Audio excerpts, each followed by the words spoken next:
everybody is now focusing a lot more on the BL and GL genre, is the low-hanging fruit. And that's the thing that I'm very concerned with. BL and GL, yes, is good. Thailand does it the best, but don't give up on your BG love story.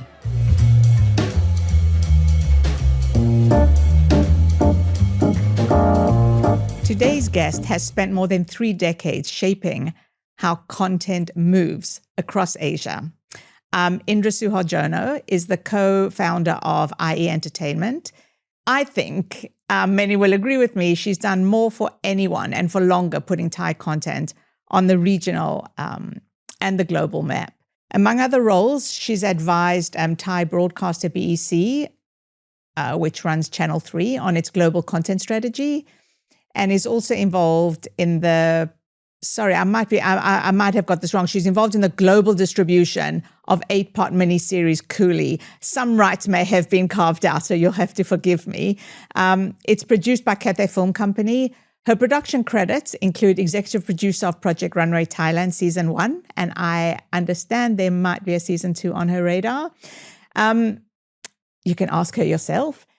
Before founding IE Entertainment, Indra was CEO of Taiwan's Next Animation Studio for 3 years. She spent a decade at Viacom International Media Networks Asia, based in Singapore, including a stint as EVP and Managing Director for Asia. She also spent 12 years at Time Warner across various roles, and that led me years ago to dub her the Queen of Merch. She worked for Warner Brothers Pictures International, Warner Brothers Consumer Product, there's the Queen of Merch, and Turner Entertainment Networks Asia. She also sits on the board of Cathay Organization Holdings. I misspoke. She is the co-founder of IE Entertainment with her very, very famous sister, Olena. Indra, welcome. Welcome to Content Asia On Air. Thank you. Happy to be here, Janine. I've promised a no BS discussion. And I think anyone who knows you knows that you're pretty much no BS. So let me dive right in and ask you about the Thailand opportunity and co-production as well as distribution for the region and internationally. What is the opportunity? Okay. Well, that's a very, very good question. It's a good segue to be talking about Thailand. To be quite honest, I think distribution is still the longer-term opportunity for Thailand. Obviously, the co-production angle is not a bad angle. It is, but I feel it is more of a strategic one. If you look back at what is the best co-production that Thailand has done, the most successful, I would say, is The Medium. That was, directed by Banjong, and he did and the executive, I think the producer and the writer is from Korea. The film opened a lot of doors for Thailand, and it is a horror story about the Isan province in Thailand, the upcountry. I love the Isan horror. I've never been there personally, but I think that's like it could be quite a horrifying place because there's so many horror films made in Isan. What made it very popular box office wise, the success is that I think the marrying of the Thai producer Narongjin and Banjong, both of them are super talented, but the story is based on Thailand horror story, and it's not Thai and Korean horror story mishmash put together, right? So I think that's one of the reasons that it was very successful. Unfortunately, the box office is not as what we all wanted as we measure success, but success can also be measured whether it was seen as one of the nominated film for the Oscar, right? And it's also in Indonesia, it did very well. And I think it was the way it was structured and the way it was made. So that co-production works. But I've also seen co-production whereby a Thailand producer wants to get money from another country or from a government support of another country. Singapore is one. Singapore is very open to co-production. But I think I have not seen one that has really worked. Usually to be quite honest, it should work in one market, right? If you have a Thai Singapore production, let it work in Thailand. But if it doesn't work in Thailand nor Singapore, then I think it's a big failure. And there's nothing wrong to it. I think we all should learn from failures, because then let's not do it again, right? I don't want to name names, but so that I've seen some of that, and I hope that doesn't happen, because it sets everybody back, to be quite Yeah, honest. what do you think's the problem? Is it I mean, is it shooting schedules? What is it? I know the biggest problem in Asian and European co-productions is that it sounds so dull, but it's working hours. I mean, Asia tends not to have unions, which I'm not saying it's a good or bad thing. It's probably a bad thing, but Asian crews can work around the clock to finish something, and that can be a challenge for European crews. So, what do you think is the issue? I think I've not seen a co-production in Thailand or in Asia with countries outside of the Asian realm, right? So, but I've seen more co-production that works within the Southeast Asian region, and is closer culturally. Like Malaysia and Thailand, we share a border. So I've always said that the southern part of Thailand shares a similar story to Malaysia. So I think that would make a good co-production story. But I think in some of the co-production that I found from Singapore, for example, is that some of the Singapore production tends to be high concept, right?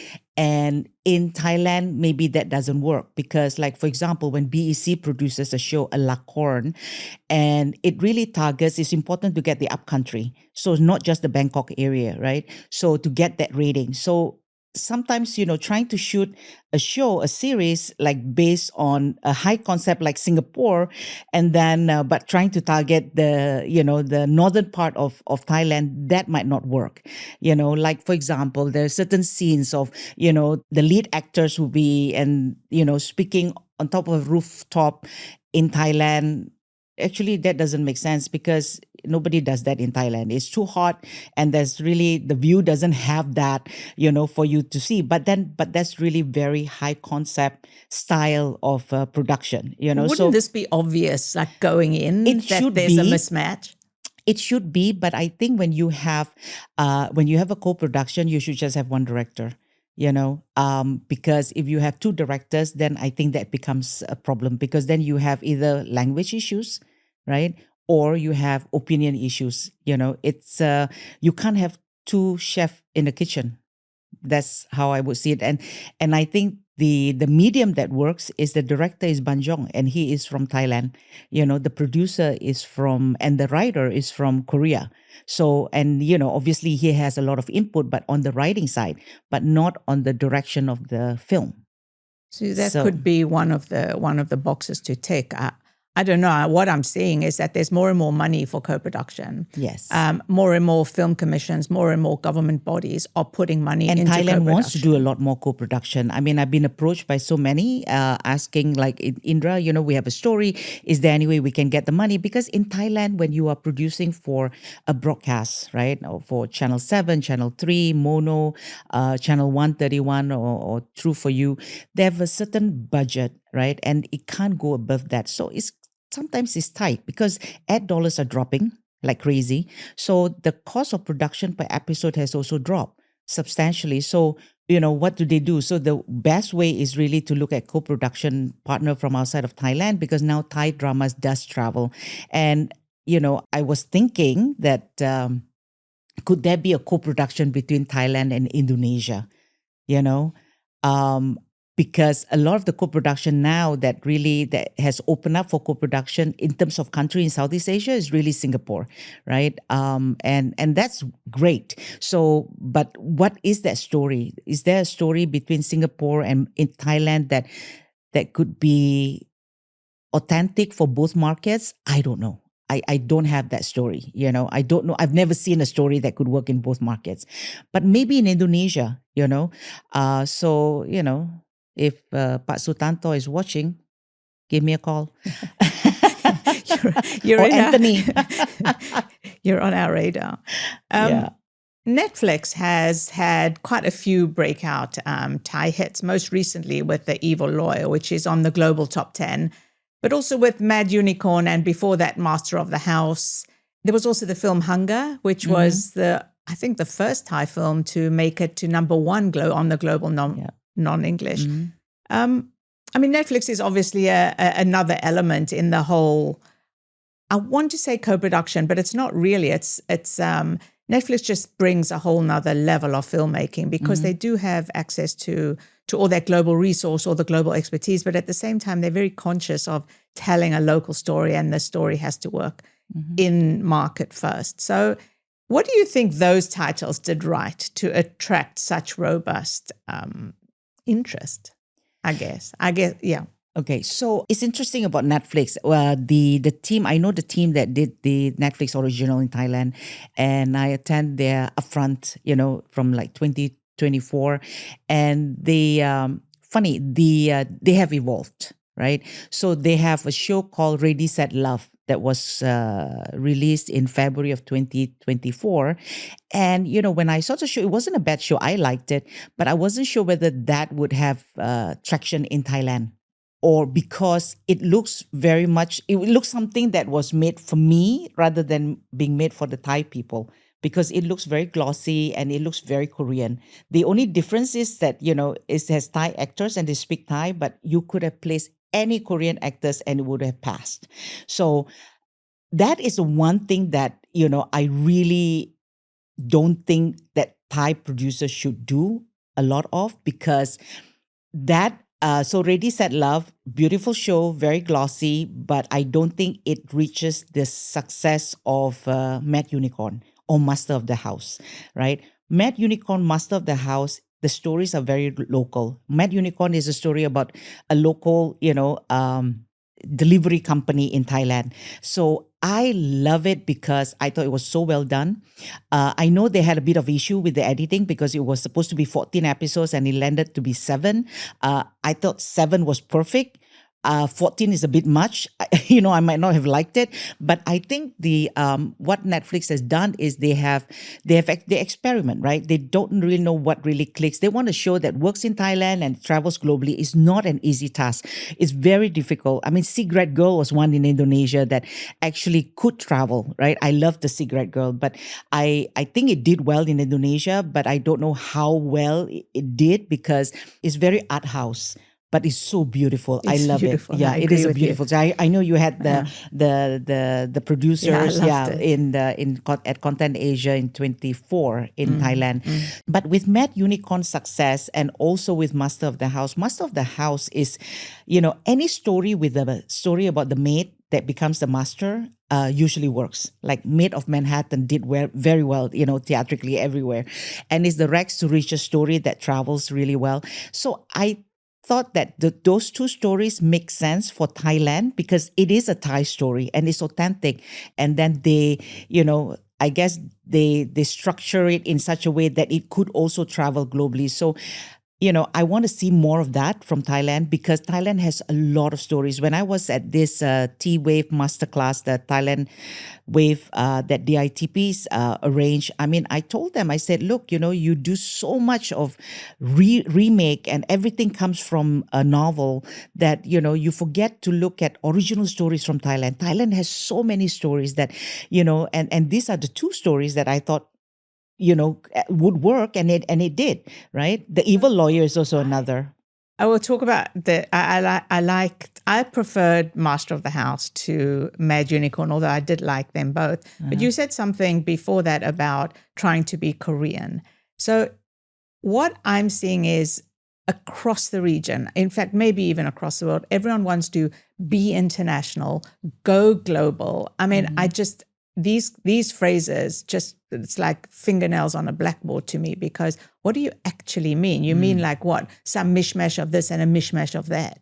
Do you think Thai producers have dropped the idea now of being very Korean in the hope to emulate Korea's success around the world? Because that has drivers of its own that are completely separate from Thai ability. And as we all know, the Korean drama environment is kind of collapsing. Right, right. So do you still think this is so prevalent that people want to look Korean, they want to be Korean, they want to do, all those like Korean flashes on the screen? I mean, I just not my thing.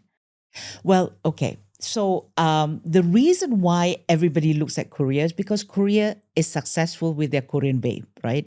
They're successful not just, but it is an institution. It is just not film. It's not just entertainment. It is the music, is the makeup, is the cosmetic, and is the food, the restaurant. So it is an institution, and honestly, it is very successful because the government is behind it, right? The government gives a lot of support for the longest time, for 30 years. Like you said, the Coca has been attending all the markets because if you're an independent filmmaker or TV production company, you wouldn't be able to afford the booth at MIPCOM or AFM or MIP, ex MIP TV. So so I think that has helped a lot, and so that is an ecosystem. It is not just because Korean one producer. I mean, I used to live in Korea for a while, so and I'm very close with them, and I know their mindset and how they become very successful. So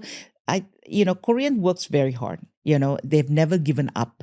And every time when there's some situation whereby, before they were exporting to Japan and Japan paid shitload of money, right? And then when they shut that door, I told them, I said, look, there's a price to every content that you have.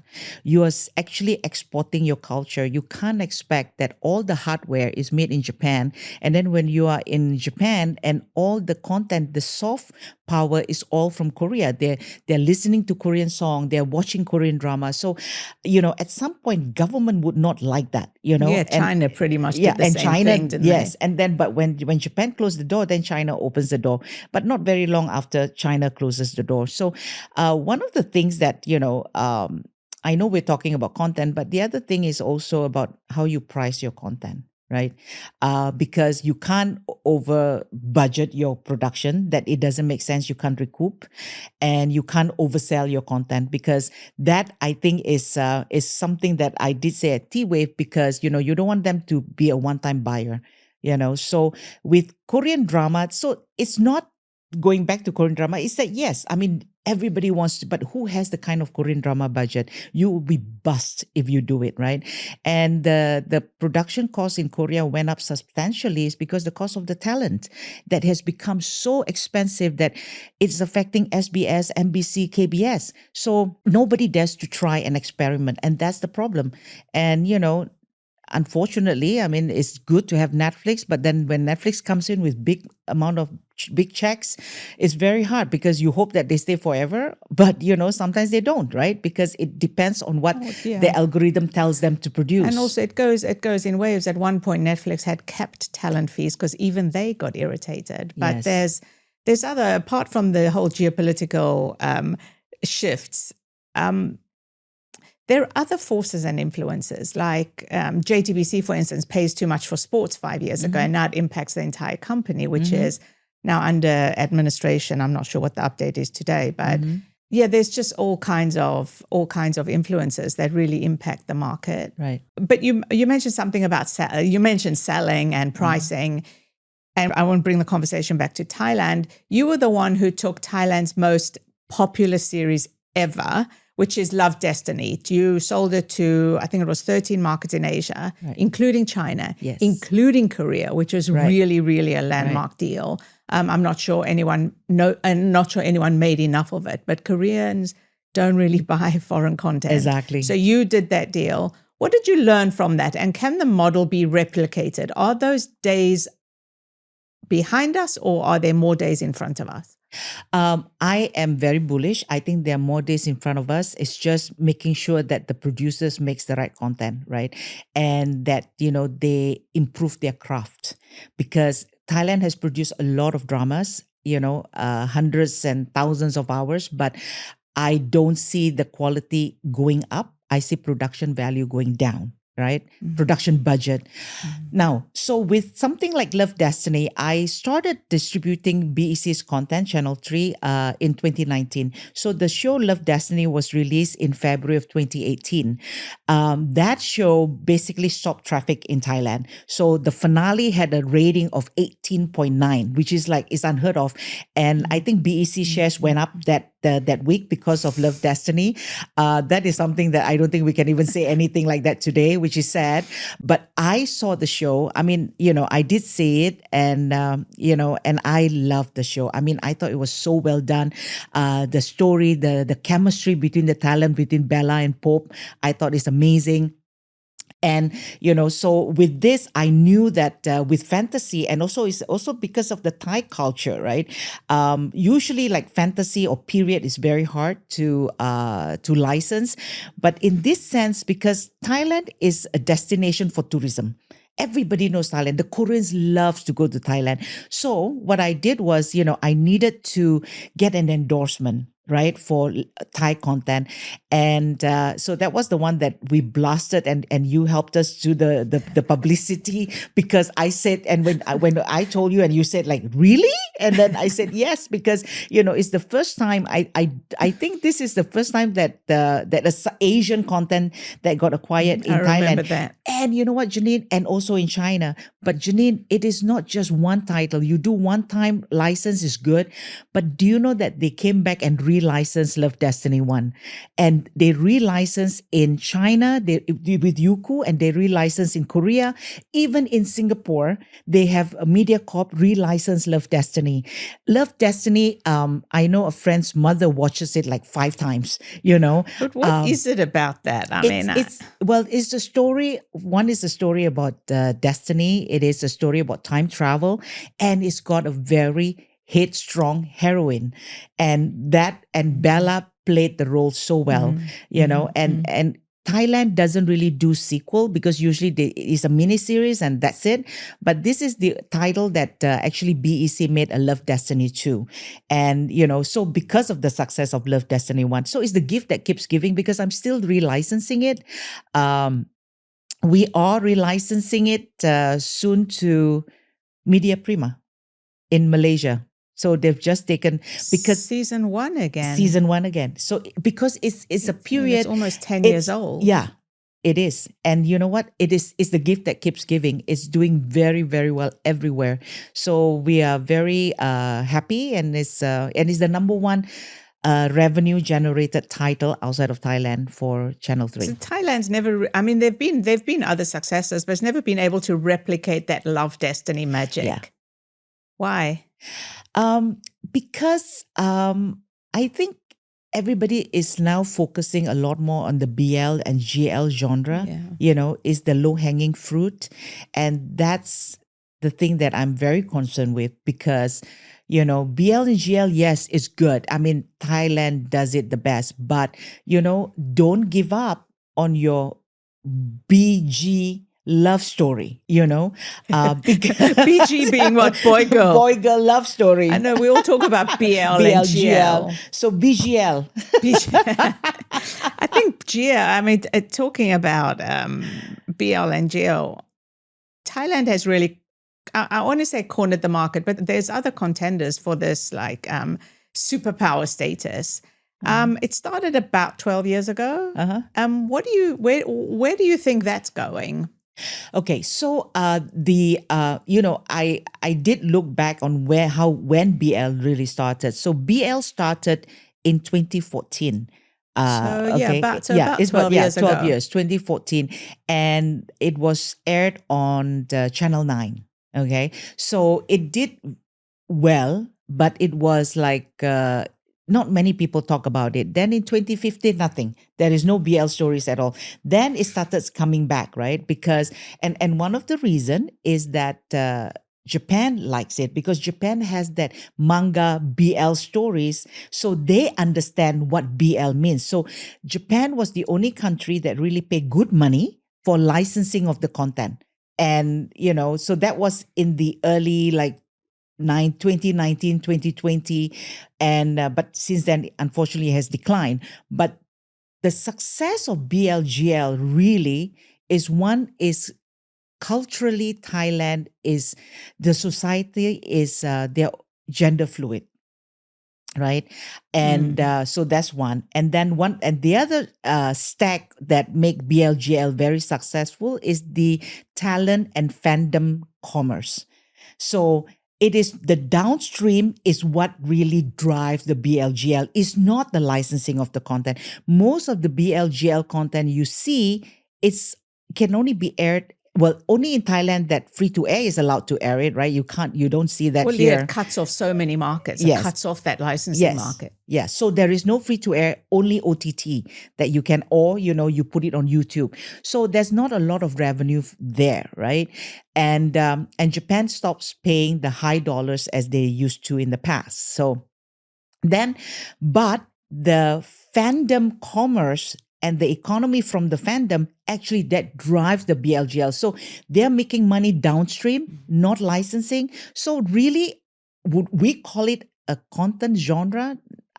I don't think so, because it is really like a merchandising genre, because they sell a lot of, merchandise, they sell, they get product endorsement, the talent. So whoever produces BLGL, they have to sign the actors so that they will manage the actors and the actresses.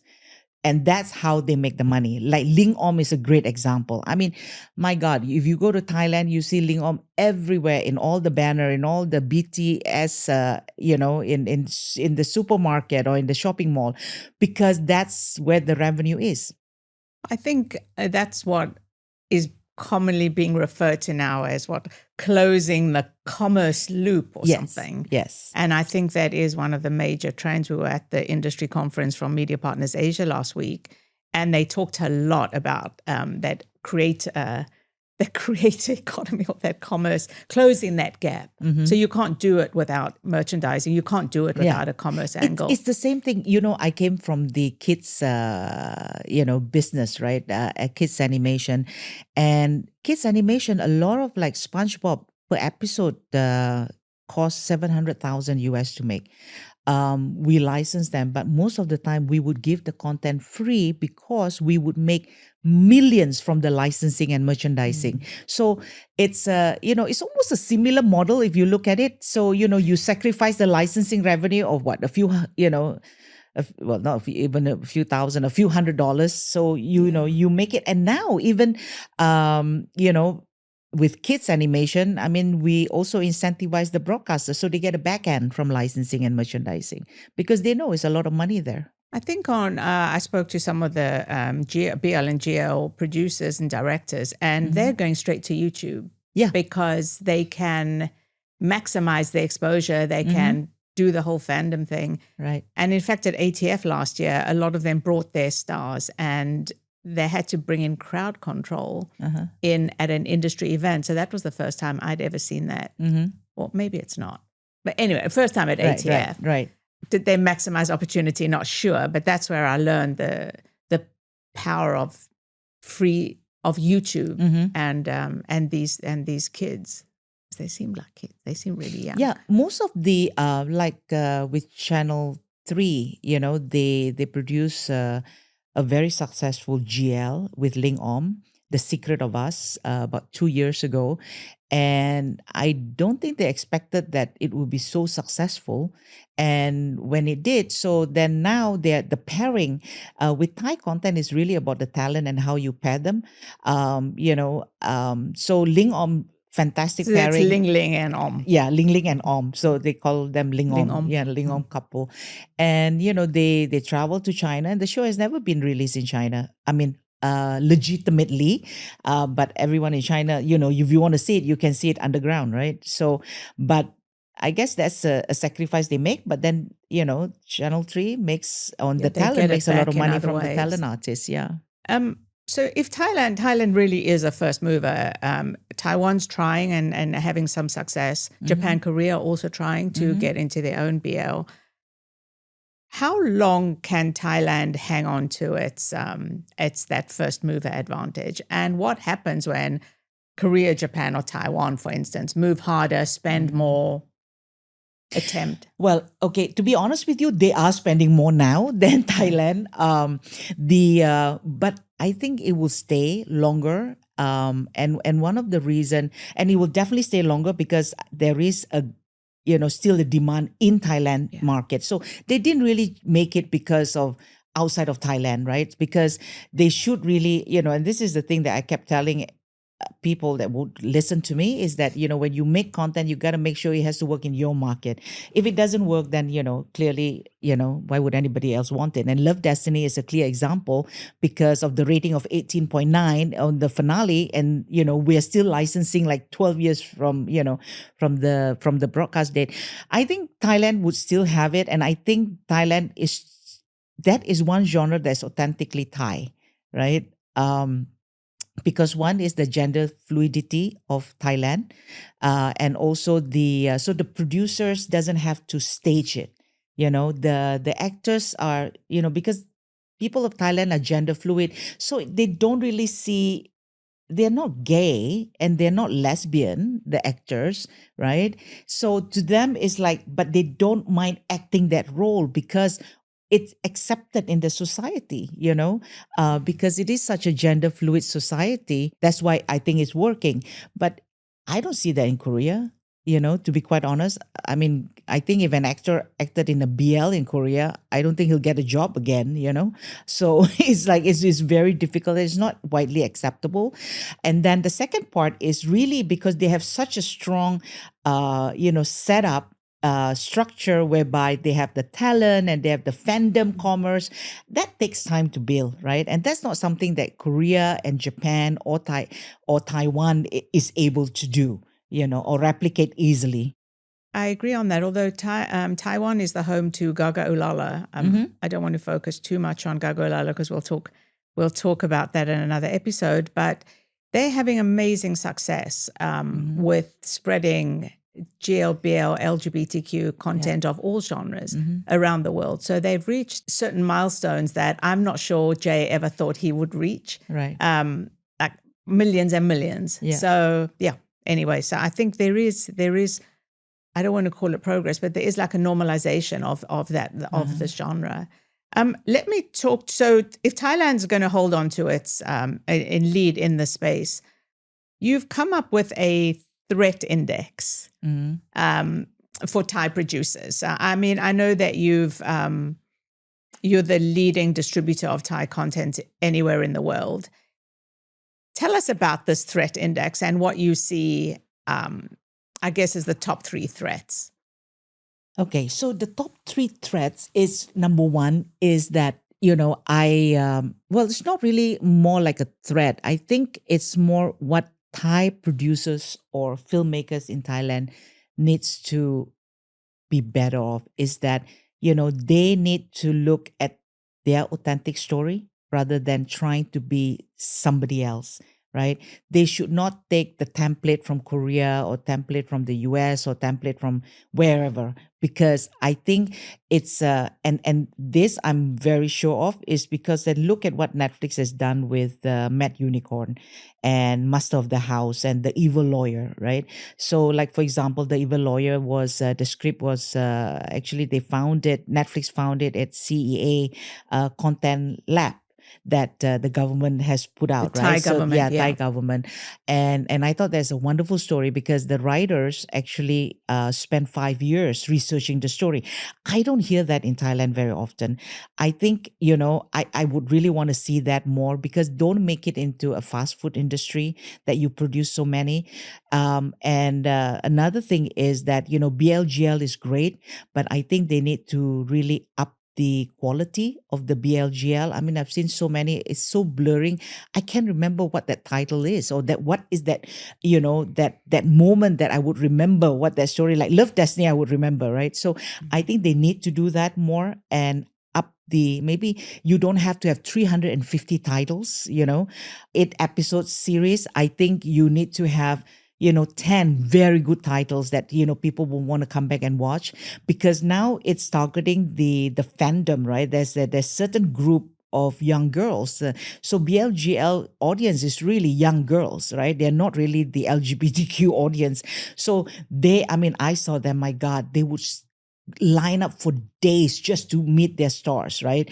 So it's possible that you can grow that not just rely on this the fandom, maybe try and get a good distribution deal, rather than just putting on YouTube and producing it. So I think that's number two. And number three, I would want to see better writing in writers room, because we don't see, Thailand is a very polite culture, right? Sometimes when I go to Thailand, I have to adjust myself because, I don't want to be too rude.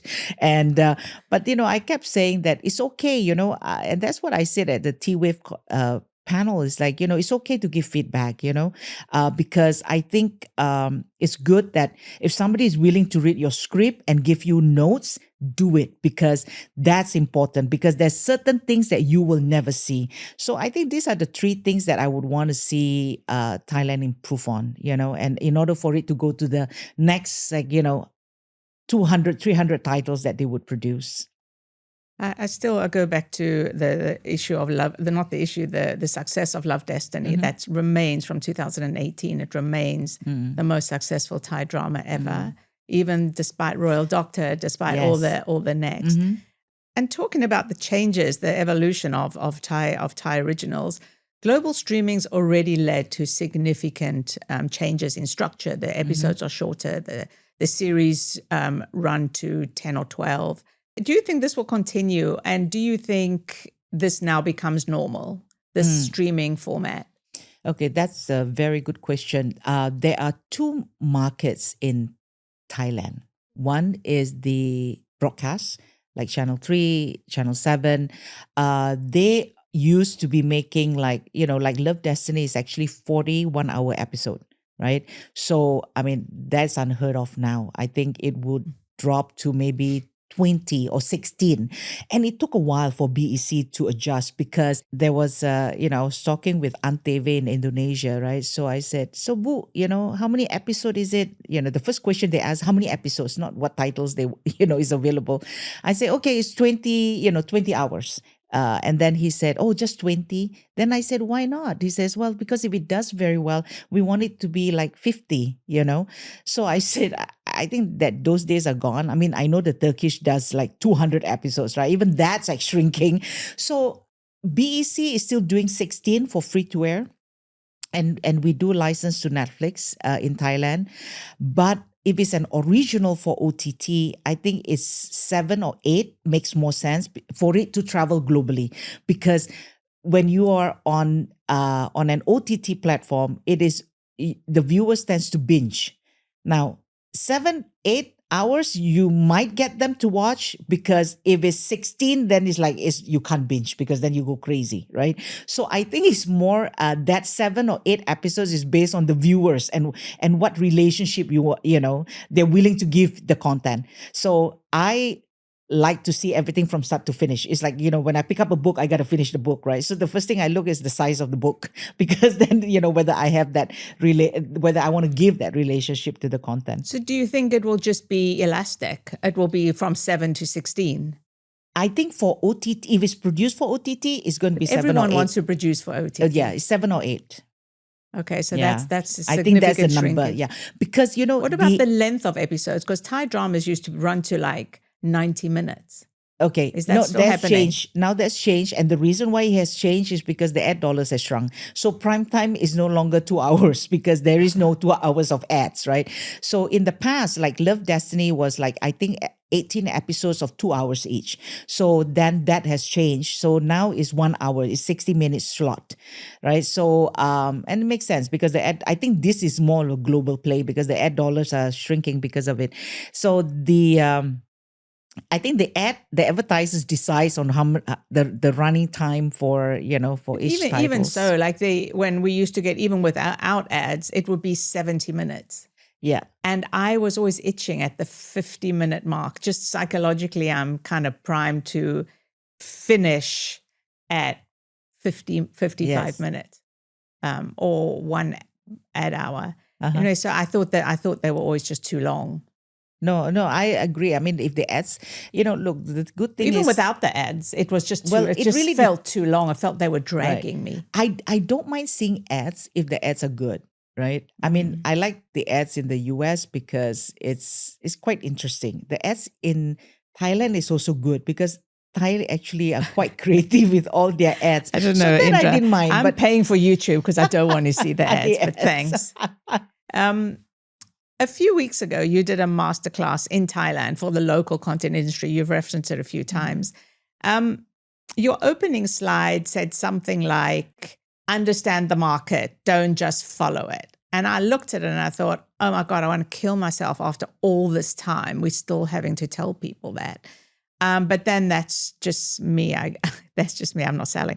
What was behind that slide? And is there just some fundamental change of approach you think is necessary? Because for any salesperson, the first thing you have to do is understand who you're trying to sell to. So it would seem to me, sorry, I'm repeating myself, but it seemed to me that why do you have to still tell people this after so long?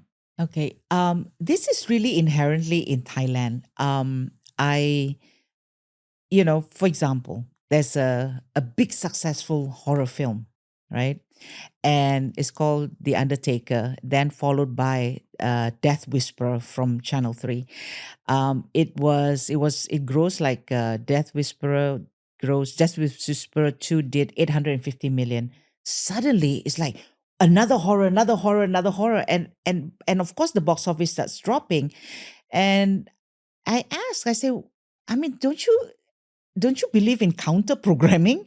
Because I mean, where my training when I was working, for Warner or Viacom, the studios is always like, if somebody's coming up with horror, you counter program, you don't go with another horror, right? So I think that's one thing that Thailand has to do better of, because they tend to follow what's successful, right?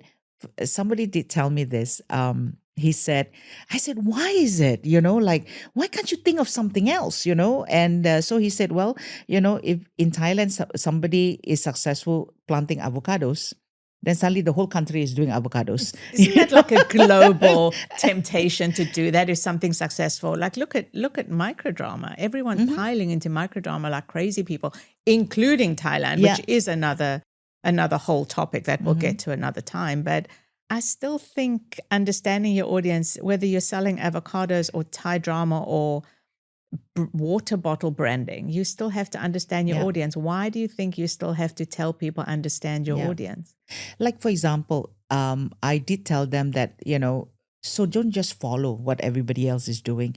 And then the other thing is like, understand the market is that, I try to educate everybody. Every market is different. For example, to sell to the Middle East, you look at the religion, right? Most of the stories from Thailand tends to have definitely has a lot of Buddhism behind it. So religious show is very hard to travel. Horror, not everybody buys horror. I could never sell horror to video Mark Francis because In Indonesia. they would never buy horror, right? Even though the country loves horror, but it's just more so that is something that I think the Thailand has to understand, like what works in the Philippines and what works in Korea or China. They don't spend enough time understanding, and I think that's what IE does. Is that I've worked. My sister and I, we work in the region for a very long time, and so we know the idiosyncrasies of each market. Like even I've always said that we should try and get on free to air. There's not going to be a lot of free to air left, but free to air tends to market your content, right? If you're an OTT, it has to be bloody successful to begin with, because someone has got to find it, and it's very hard to find. So, if let's say, this is actually a good point. A retailer, the head of Toys R Us in Asia once said to me, Indra, I know exactly when the show has been taken off air. The animation or the kids show when I was doing SpongeBob. And then I say, how do you know? I walk down my aisle and I see nobody's buying SpongeBob.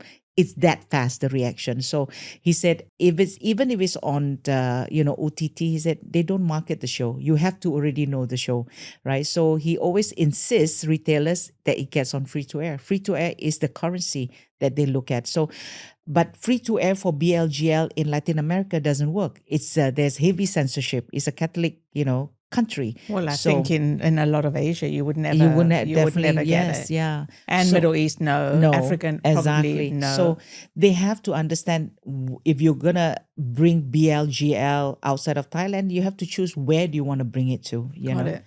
But it wouldn't be in a content market because honestly, it is not really a content category, as I said. Yeah, it's interesting perspective. Does Thailand buy much? We're talking about opportunities in Thailand. Does Thailand buy much from the rest of Asia or the world? Is there an opportunity for international distributors? Not as much because, but maybe in the, maybe next year, because they tend to produce more because they believe that the advertising market in Thailand really wants to see local content. They want to see local stars.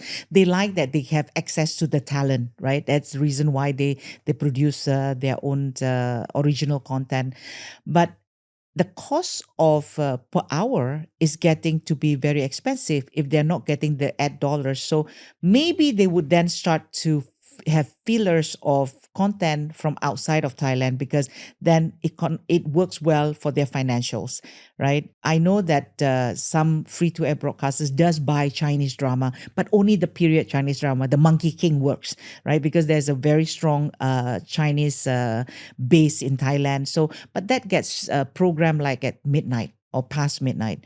Mono used to buy a lot of studios products, but I thought US studio. US studio products, and I think the pricing was a problem. Studio tends to want the highest price for everything. I mean, I want that too, but you got to be very realistic. If the ad dollars doesn't give you that return, so it's like the spots that JTBC bought, right? I mean, do they have the advertisers as willing to pay that kind of money? So Or the sport, yeah, JAS, yeah. JTBC in Korea and JAS. Exactly. Yeah. It's going to be an interesting one. There was the thing about Thai content and how I licensed like over 20,000 hours, 121 titles in the last 7 years is a big achievement because remember, I was with you in 2018 ATF, right? And we were saying that they couldn't even spell invitation correctly. And you and we were like, hello. We've come a long way since then. I'm like the queen of typos, but we all have come a long way and governments have stepped up and they are supporting to a large degree. India, maybe not so much, but yeah, there is. I have a huge problem with people wanting to sell their content in foreign markets and not actually buying any reciprocal content. So it's always a very one-way conversation for me, and that kind of irritates me. Right, Sorry, right. I don't. No, I agree. I agree. It's annoying. So I want to make things that go global, but you don't watch global content. So how does that work? Yeah, I agree on that. But I think there is an opportunity. I know because some are starting to open conversation. I mean, some broadcasters are talking about, could there be a lower minimum guarantee with a rev share model, but I think the old days of whereby US studios gets millions for every episode, I think that day is gone. I think so. That because if you count, maybe. Look at the ROI, right? Yeah. So, when I license Thai dramas in China, and we do quite well, actually. We just licensed Good Heavens, I'm a Goose, Not a Swan. It's also a time travel. And, the way I sell it is, listen, this is my price, right? This is, I think, is a good value for the platform. And also they will get a good ROI, a return of investment, because I think that is the mistake of a lot of content providers is that, they tend to overprice. I mean, I know that your production is so high, so therefore you need that return, but I think you have to be realistic going in. I remember Julia Song years and years ago when she was buying for Youku said, I'm buying Korean, I'm buying Thai. Thai does fine, Korean does amazingly, Thai does fine, but my ROI on the Thai is so much higher than the Korean. Yeah. I mean, I'm not promoting one genre or one country over the other, but she was just it was a factual thing. Indra, this has been a masterclass in its own right. Knowing the competitive landscape, adapting without losing what makes Thai content so valuable and so compelling, and being smart enough about rights, about structure, actually capture the value once the audience does show up. So thank you very, very much. The takeaway for me is all about not chasing the market, but understanding it well enough to know exactly where you fit in. So thank you very, very much, Indra. Thank you for being with us. And thank you for being so generous with your time. I look forward to seeing you in Thailand very, very soon. We are both headed to BICM, the Bangkok International Content Market, later in July. So see you there. See you. And of course, we've got the Content Asia live event in August and awards. Yeah. This has been Content Asia on Air, covering the content industry live in sound and video. We also have the weekly podcast To The Point with Patrick Freighter and Janine Stein, and our deep dive into specific series and movies on green lights and ground truth. So we're really building out I don't know if podcast is even the right word, but a podcast series to run alongside Content Asia. If you like this episode, please leave us a review. It will be wherever you get your podcasts. It really helps us to spread the word. Thank you very, very much. And again, Indra, thank you very much. Thank you, Janine.